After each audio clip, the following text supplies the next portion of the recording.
जो दम भरते हैं कि वो सुथरी और साफ सरकार चलाते हैं, वो चुप्पी साध कर क्यों बैठे हैं? आज देश की जनता ये पूछ रही है कि प्रधानमंत्री ने देश की संसद में आश्वासन दिया था कि 100 दिन में महंगाई को कम करेंगे। फिर बार बार करीबन 17 से 18 बार प्रधानमंत्री के कार्यालय ने और कांग्रेस की सरकार ने पेट्रोल और डीजल के दाम क्यों बढ़ाए? चैलेंज करते सरकार को कि पूरी तरह से रिफाइंड पेट्रोल दिल्ली में 34 रुपए से मिल सकता है, मुंबई में 36 रुपए से मिल सकता है, तो उसके दुगुने दाम क्यों है?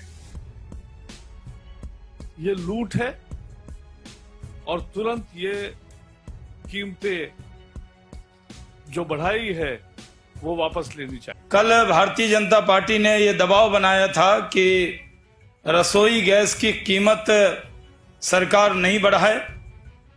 आज उन्होंने रसोई गैस की जो कीमत है उसको बढ़ाने के लिए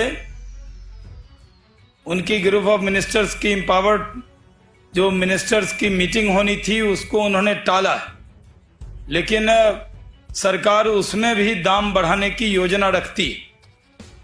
भारतीय जनता पार्टी सरकार को आगाह करती है कि पहले ही रसोई गैस के दाम उन्होंने 50 रुपए बढ़ाए थे, अब रसोई गैस के दाम को वो नहीं बढ़ाएं। अगर उन्होंने रसोई गैस के दाम बढ़ाए तो इससे संसद से सड़क तक हम इस मुद्दे को उठाएंगे और सरकार को मजबूर करेंगे। रिपोर्ट कार्ड के कुछ ही घंटों में उन्होंने देश में जिस प्रकार से पेट्रोल के दाम बढ़ा दिए,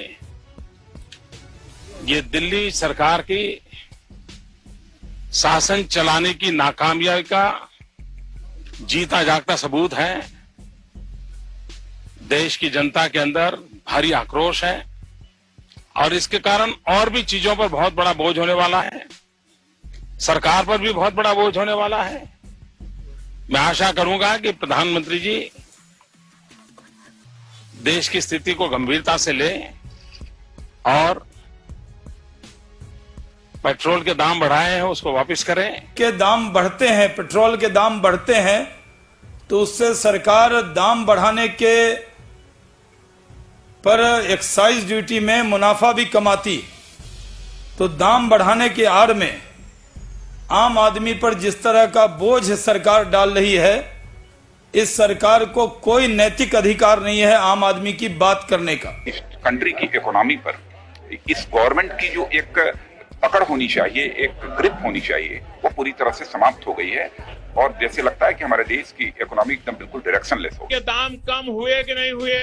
डीजल के दाम कम हुए कि नहीं हुए? आपका फायदा हुआ कि नहीं हुआ?